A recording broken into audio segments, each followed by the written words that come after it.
Mbrëm pas mesnate, zyrtarët policor nga sektori për punë të brendshme Tetov kanë kryer kontroll aksion në një lokal që ndodhet në magjistralen Tetov-Gostivar.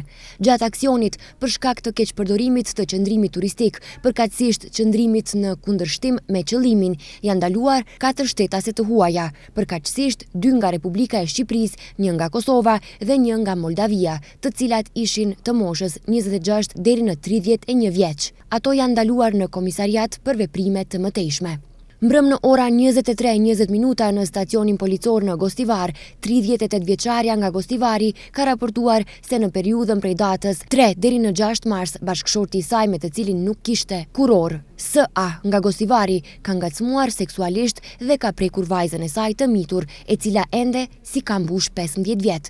Sipas raportimit, derisa ajo kishte debatuar verbalisht me S.A., ai e ka sulmuar fizikisht atë. S.A. është privuar nga liria dhe po merren masa për zbardhje dhe dokumentimin e rastit.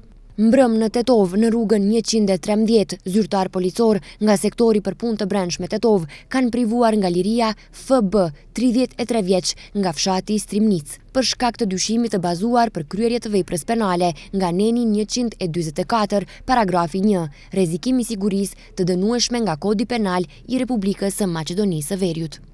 Më datë 7 mars 2025, në ora 16:15 në policinë e Gostivarit është raportuar se është përhapur zjarr në një shtëpi të vjetër të braktisur në fshatin Padalisht.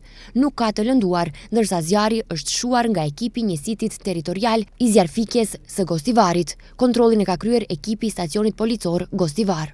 2 raste të kafshimit nga qend e Ndacak janë regjistruar në rajonin e Gostivarit. Sipas policisë, dje në stacionin policor në Gallac, personi OR, 59 vjeçar nga fshati Vrapqisht, ka raportuar se rreth orës 15 është kafshuar nga një qen e Ndacak në fshat.